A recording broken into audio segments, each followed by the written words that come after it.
Hi, it's Dennis Daly. Now and then when you do interviews, you run into some people who are larger than life. One of those people was the late Larry Harmon. I sat down with him at his office in Los Angeles to talk about the fact that Stan Laurel, before he died, gave the rights to Laurel and Hardy to Larry's company. And about 45 minutes into that interview, it occurred to me that I hadn't asked him about something else. The fact that he is the personification of Bozo the Clown. Gosh, I thought you'd never ask, sir. You just talk so blasely about the fact you get out of Hollywood, you come here, you're going to be a doctor, it doesn't work out, and all of a sudden you're on television. Yeah. How was the character born in your mind, and how did you approach the media, the TV station, to get it on the air? I guess another piece. I guess it was the right time, the right place, or the right thing. It was another piece of magic, I guess, because when I think, you see, when I was growing up as a little boy, I found out I had a lot of talent. I didn't know what to do with it. When I say talent, I could hear a bird, and I could impersonate the bird. I remember I was 4 or 5, 6 years old. I could hear an accent, French, German. I mean, I could. It just, I don't know. I just picked it up, and as a little kid, and of course, my mother and father thought it was cute. It was interesting. Well, what do you think of a little 3 or 4 year old boy or 5-year-old boy? You know, oh, that's cute. That's nice. Look what he does.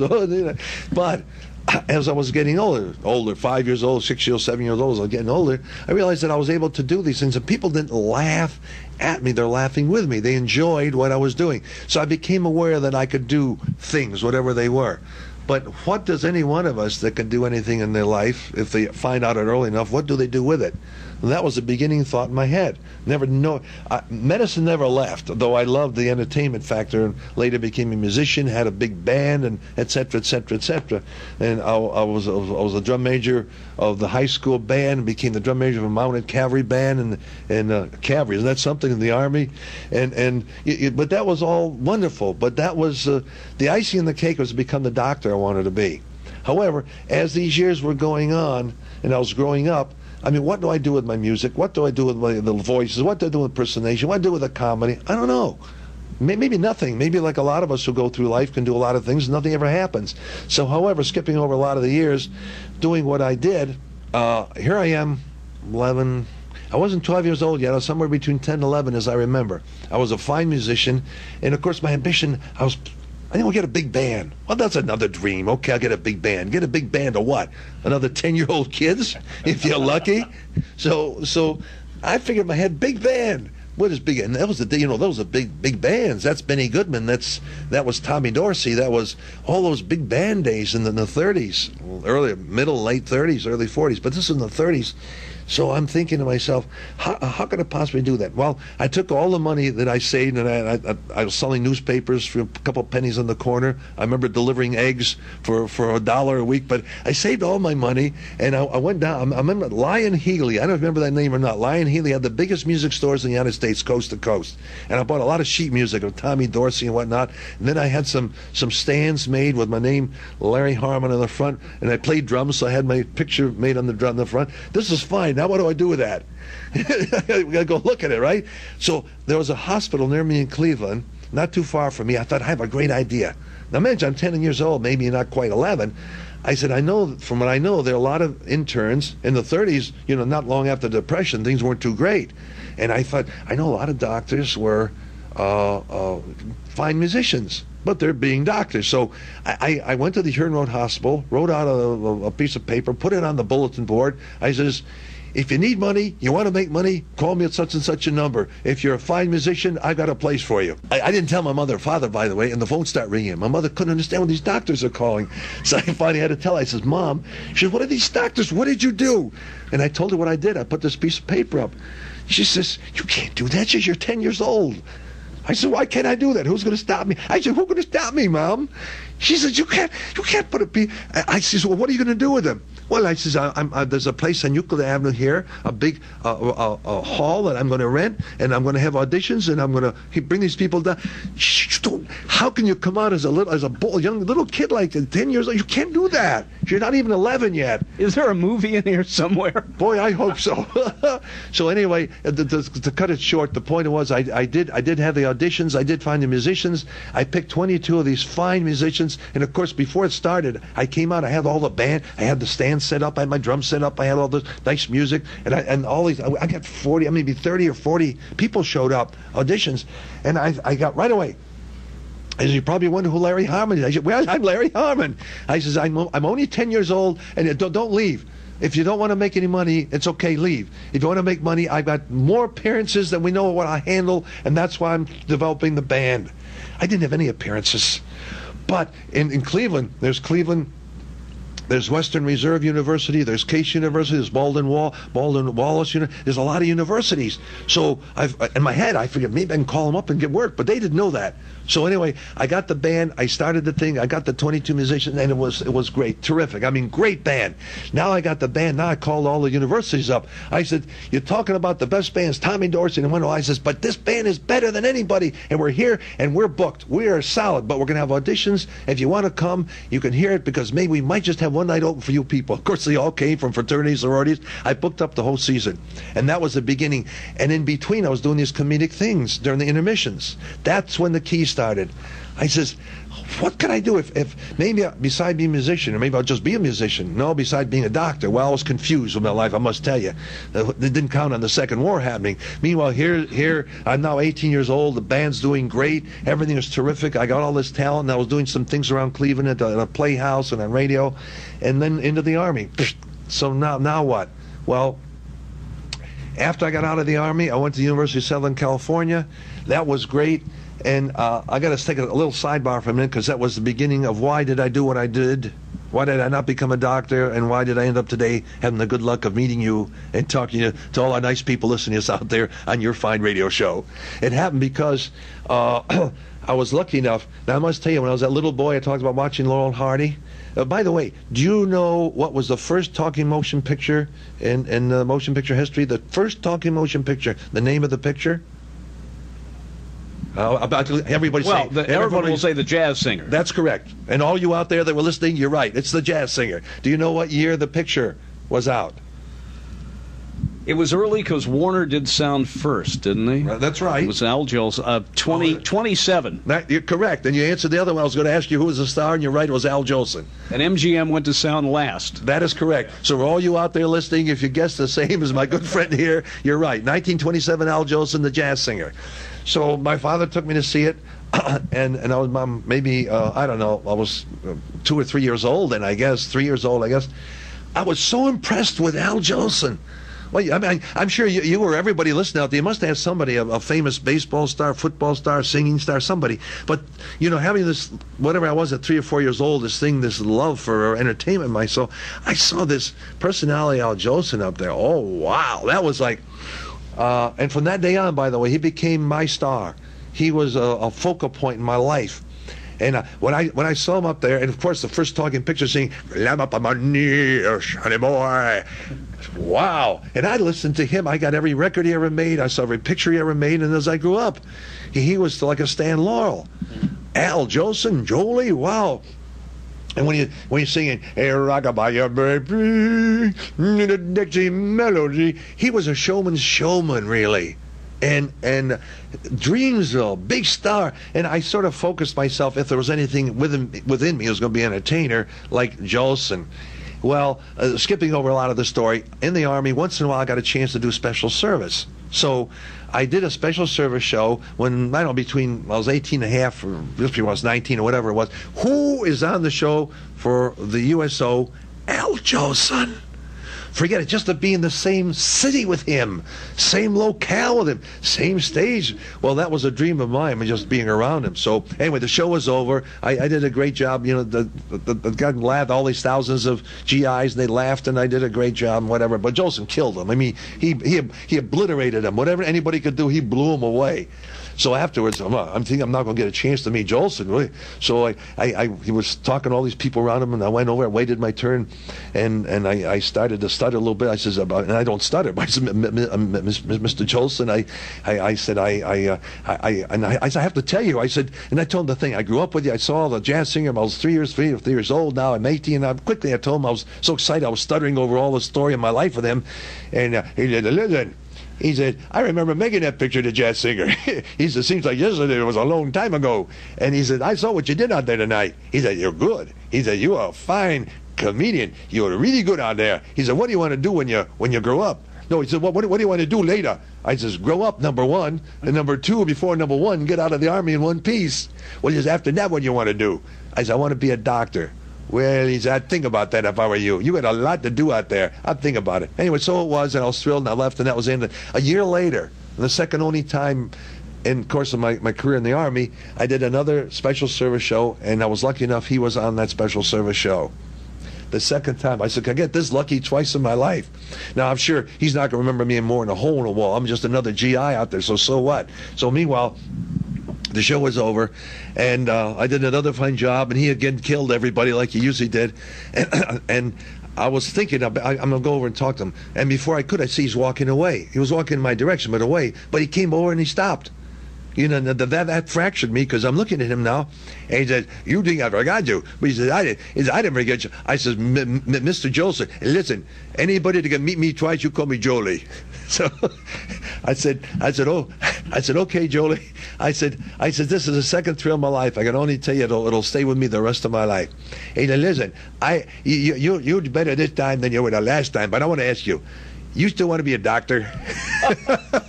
I said, well, yes, I still want to be a doctor. He said, listen to me. He said, I told my daddy, I'm from Washington, D.C., and I told my daddy, and he wanted me not to go and do what I want to do. And I said, listen, Daddy, I got to go out there, because I want to say, listen, world, you ain't seen nothing yet. And he says, that's what you can do. Someday, you're going to go out there, and you're going to say, listen, world, you ain't seen nothing yet. Little I realized I'd be out there going, howdy, with the same arms, doing the same thing as he did.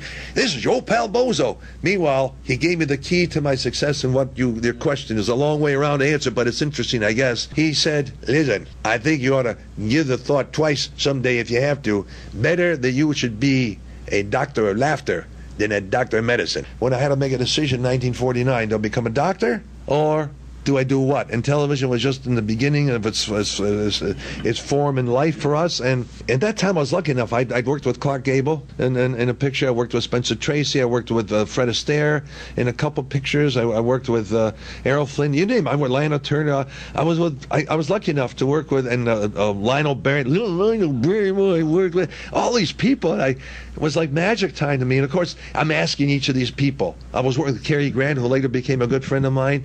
You know, what do I do? Do I become a doctor? I try to stay with motion pictures. If I'm lucky, maybe, I don't know, radio. And, you know, everybody was trying to be a nice guy, but they were really concerned more about themselves. And then one day I had to make a decision. The time had come. And in my head, I remember what Jolie said. It's better that you become a doctor of laughter rather than a doctor of medicine. And that was my decision. I didn't need to ask anybody else. I said, no, I might never make it, but c'est la vie. I'm going to do it. Well, meanwhile, I got involved with a record company that was doing BOZO record readers in the late 40s here in Hollywood. And so I thought to myself, wow, television, wouldn't it be great? Well, first of all, I started my animation studio, and I made a deal with a record company to buy, I took an option to buy all the rights, all the record rights and whatnot to the BOZO, the clown record things.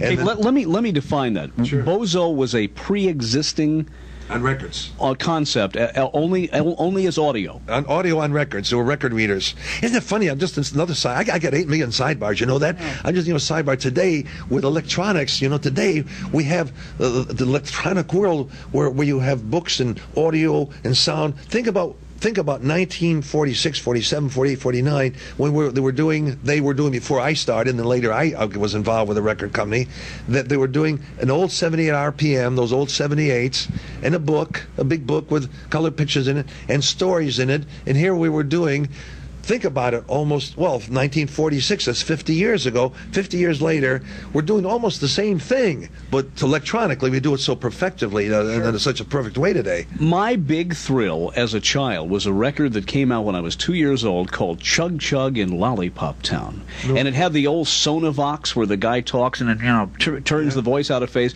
And it was on 6 records with a book with it. And one time I left the records in the oven. What is the secret of Bozo?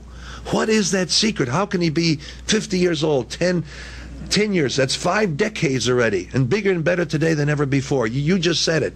Because the 2 things that make Bozo what he is to the success he is, and forever, I hope, ever and ever, is that he brings out all the youth that's always in us. We never lose it, just like you didn't lose it a minute ago. You went back to it.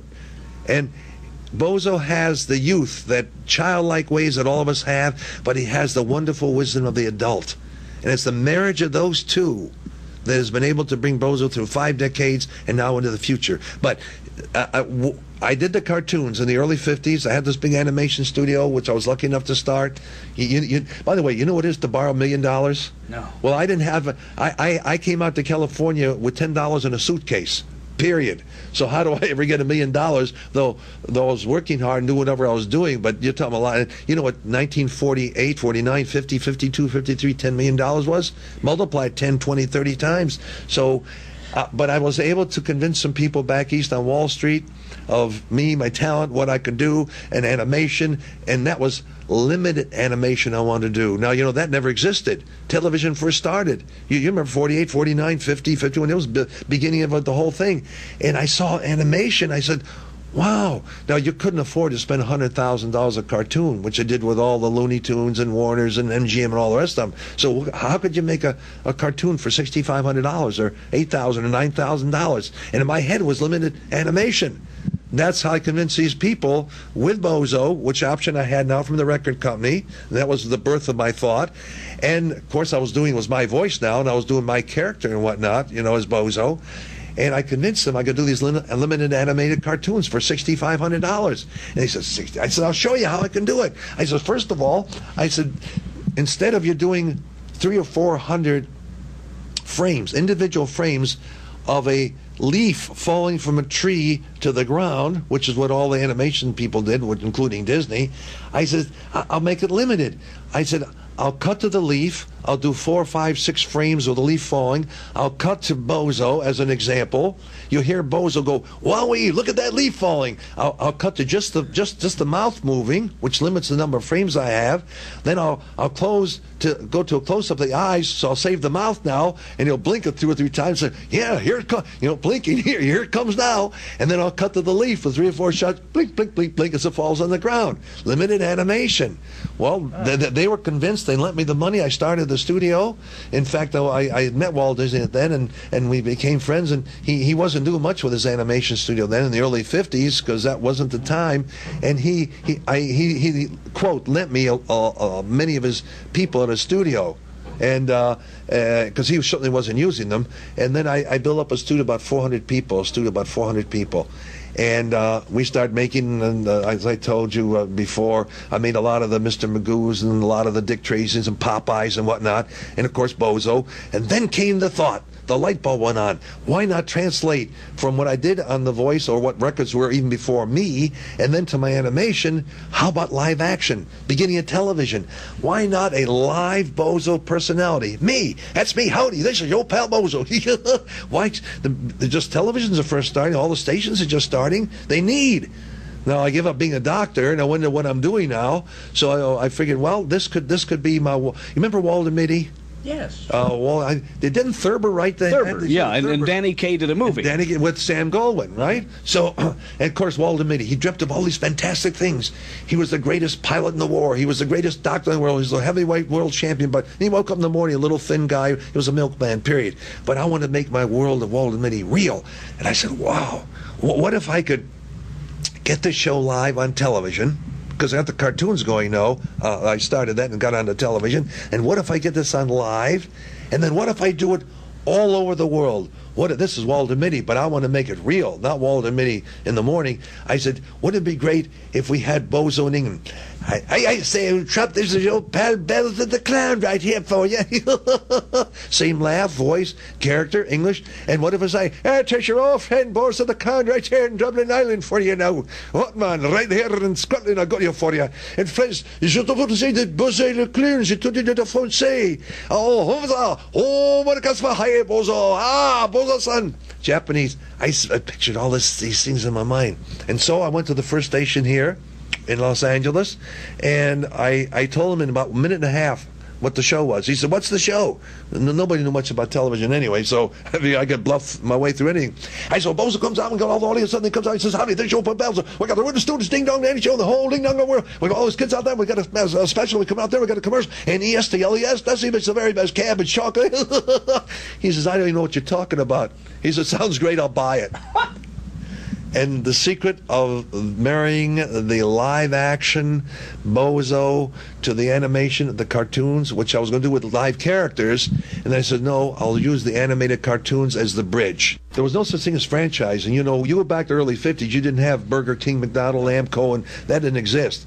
And I came up with a thought, if I could do it here, why couldn't I do the whole thing? I'll make the costumes, find the clowns, start a Bozo University, train them to walk and talk and look like I do, and build a set. And you give them all of the, I'll train the writers, the directors, the salespeople. I'll do the whole thing. Turnkey is what you call it. And I'll give them the whole turnkey operation. So I figured, it's a dream. I'll try to make it real. So I went to Washington, D.C., seemed a good place to go.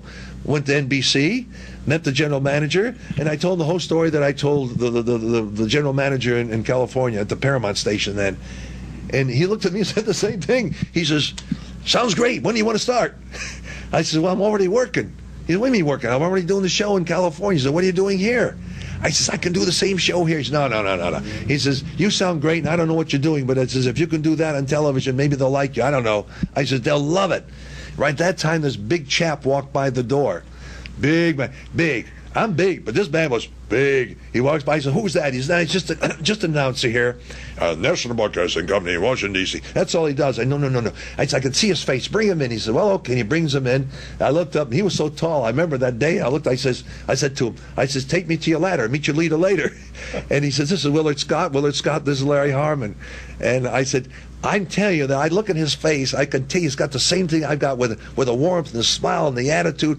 I said, if Willard be willing to do it, if you'd let him, if I could just work with Willard for an hour tonight or two, whatever, if you'll do it, we come back in the morning, and if I can say, howdy, this is your pal Bozo, and I get Willard to say, howdy, this is your pal Bozo, would you put that show on? He said, if you can get Willard Scott, if you can get him to do that, he says, you got yourself a deal. Willard and I worked, came up next day. I said, general manager, howdy, this is your pal Bozo. Willard, go ahead. He says, howdy, this is your pal Bozo. He says, you got a deal.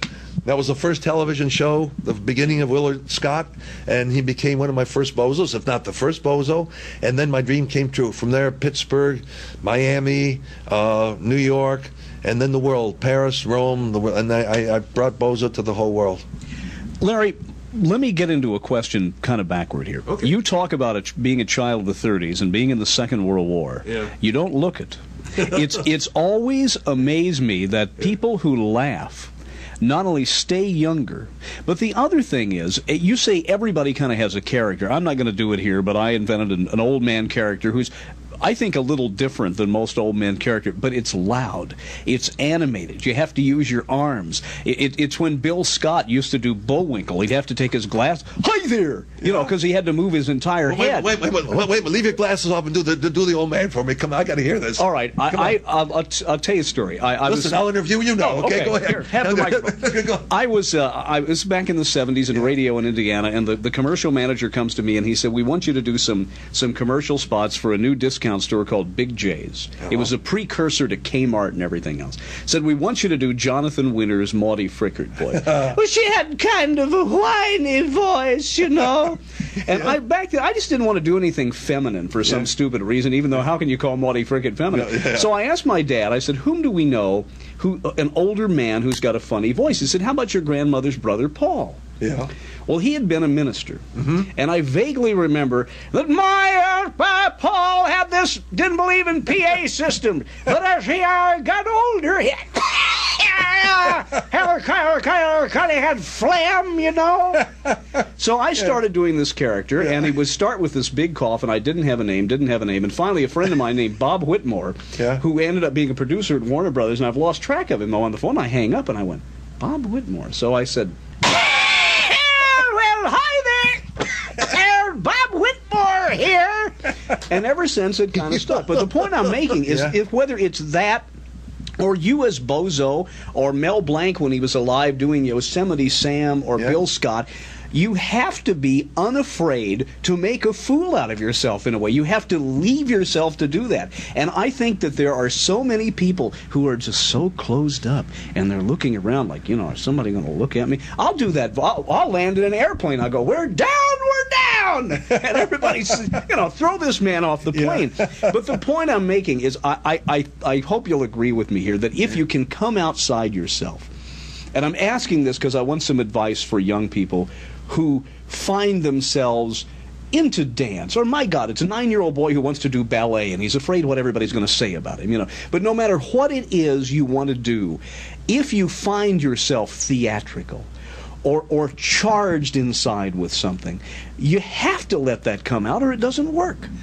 You are 100% right, and I got to tell you what that character, that voice is. Well, you'll see the tears in my eyes, don't you? I'm laughing so hard, I'm crying. That's beautiful. See, I want to do a show, Larry, where I'm the newscaster and Bob does the program. Yeah, Vernon knew what you meant. You're beautiful. Can you do Gabby Hayes? I want to meet Shecky Green only because Shecky Green does the best Gabby Hayes imitation. Well, you know, I never tried to do Gabby Hayes, but I got to tell you, I worked on the Gene Autry show with Gene and Gabby, and I never get me an interview with Gene Autry. I've been trying for 9 years. Really? Well, I used to do the radio show on CBS with him. That was the early days of radio. Here comes Gabby Hayes, you know. And every time Gene would look over, over the microphone, and he'd say, I'm back in the saddle again. And he'd come on, we'd do a little shtick, and then he'd say, I think we'd better head for the hills. And he's right there, head for the hills, Gene.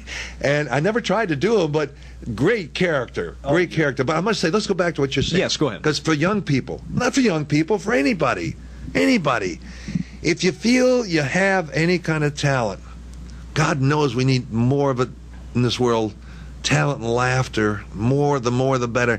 But if you have any of it, if you have the determination, if you have the desire, and if you can overcome, that's what you're talking about, overcoming that sort of introvertish feeling, if you can forget who you are and what you are, but let yourself become that person, like the old man you're talking about, and just let yourself go, people will enjoy it. If you've got something to offer, they will enjoy it. It will come to the fruition of which it should be. Now, this is part of what happened to me, because to this date, now I'm going to cite a few good people, if I can. People you'll certainly probably know. One of them is President Kennedy, who called me in the early 60s. And now, I'm backtracking for a second, but it's important and it's fun. Out here in California, for all the years I've been out here, and that's it's a lot of years. It's about 50 years now, or more. The people put you they put you on out here. I mean, voice men like Mel Blanc and all these other people, and it's nothing. And I knew Mel quite well. I mean, but Mel, one of the nicest things ever happened to me was towards the end of his career, before he died. A couple of people told me, "Did you hear what Mel does?" I says, "No." They says, "Mel's doing your voice. He's doing Bozo and Personal Appearance." I said, "You're kidding." "That's right. He's doing your laugh and your." So I called Mel. He says, "You're one of the best. Why shouldn't I impersonate you?" Which was great. Anyway, knowing how that was, my secretary didn't even bother telling me what it was on the phone. I picked up the phone and I heard, "I'd like to speak to Bozo the Clown." So I said, "Okay, somebody can put me on." And I said back, "Well, I'm deeply sorry, but I said Bozo's not here now." I said, "Who am I speaking to?" He said, "This is John F. Kennedy, President of the United States." And he said, "Who am I speaking to?" I said, Herbert Hoover, or Herbert Hoover. He said, "Certainly have a wonderful sense of humor." I said, "So do you." And then he said something about Hubert Humphrey, who was a friend of mine. I knew he was ill. He was sort of ill that time. And I said, I got President Kennedy on the phone. I said, Mr. President, I said, forgive me. I said, I'm terribly sorry. I said I didn't mean to impersonate. He says, listen, you've done me so well. Would you do me again? So we had a wonderful talk. He wanted to work on a special thing with me. Larry Harmon says he gets a lot of funny phone calls, including one once from President Kennedy. His secretary didn't put the call through at first because she thought someone was imitating President Kennedy. In talking about meeting the president, Larry Harmon mentioned that whenever he does the character of Bozo, it has a terrific effect on adults, reminding them of their own childhood. I took him back by just like a snap of a finger. I took him back to when he was a youth, because he started talking about when he was growing up and a kid and whatnot, and then he jumped into saying, he says, the Caroline loves you, John loves you, Jacqueline loves you, I love you, the White House loves you, the whole world loves you. And he left me with a great line, like the line that I got from Jolie. Here's another one about Bozo after what I've done, put to the world in Bozo.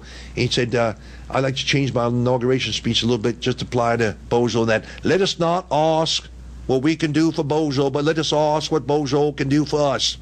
And after Kennedy came President de Gaulle, who called me and brought me to France as Bozo to work with the families of France. Another, I'm not going to go to some of those stories because they're certainly wonderful enough, but they told me this man would never smile. De Gaulle doesn't laugh. He's a tall, strong, tough man, doesn't laugh.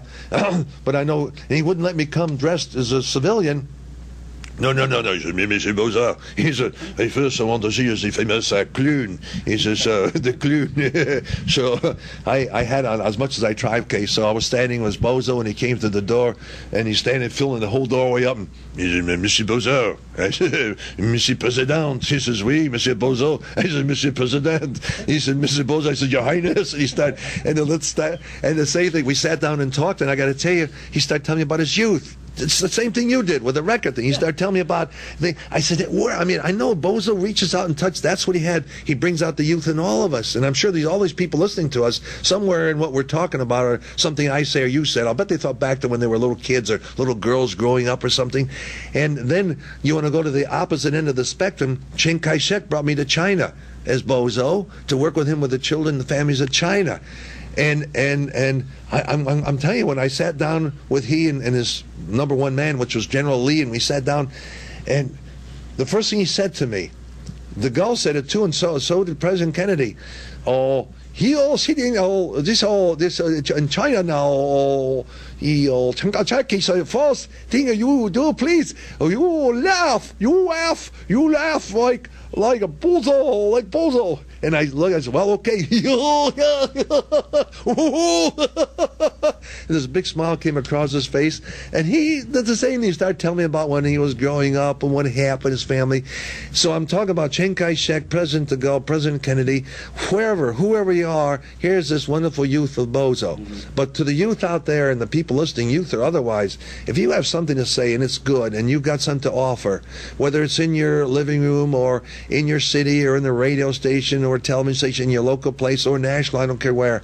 I tell you, if you got a chance to do something, you got to, if you forget yourself a little bit and become whoever this other personality is, there's a chance. It's nice to be important, but it's more important to be nice. Just remember what your old pal Bozo always says. Just keep laughing.